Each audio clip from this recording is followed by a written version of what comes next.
the gap between the lower and the upper limit is called as the spread, and we got a formula for spread. So you calculate spread and add with lower limit to get the upper limit. So once you got the upper limit and the lower limit, we need to establish something called a return point. What is the formula for return point? Lower limit plus 1/3 of the spread. I said break the spread into 3 equal pieces. Add one piece with the lower limit to get your return point. Simple as that.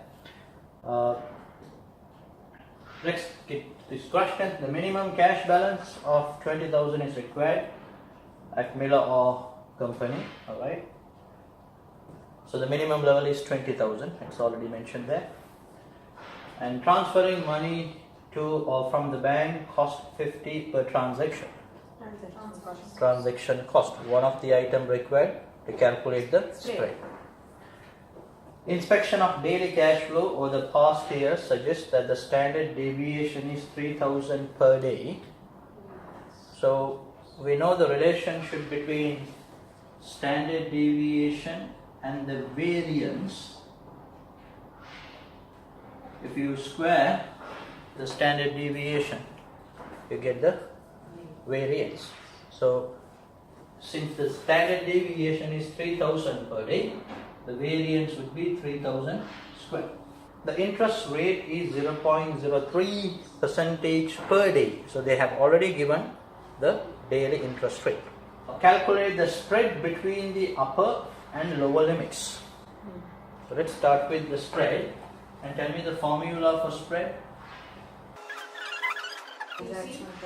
Transaction cost into variance divided by interest rate. Interest rate.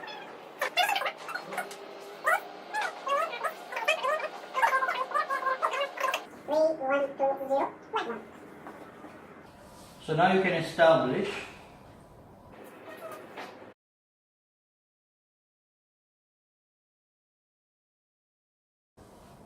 $51,201 because it's minimum plus the spread. Maximum limit is minimum plus the spread.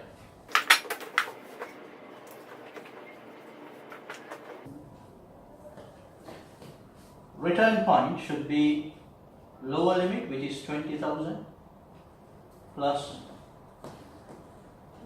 the spread 31201 divided by 3. You take 1/3 of the spread, add with the lower limit.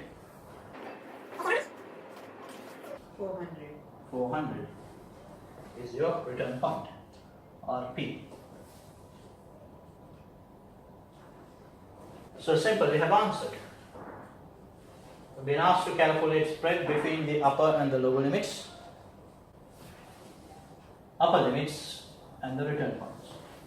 If I ask you to explain what the significance of these numbers, values to the management.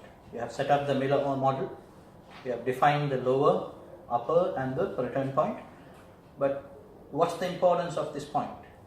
The management of the company should ensure at any time the cash level will not fall below the minimum level, neither it exceed above maximum 51,201.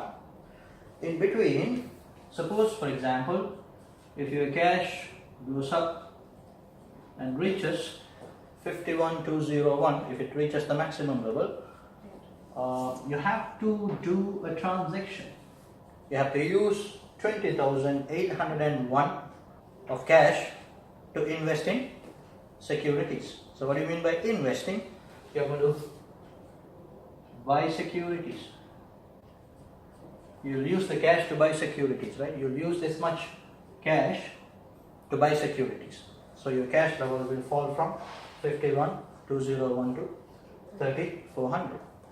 In the same way, if the cash at any point of time, if the cash reaches the minimum level, then you have to bring the cash back to the return point. So what you have to do, you have to sell securities which you have already bought. You must sell securities and raise 10,400 so that you can come back to the return fund. So that's the application.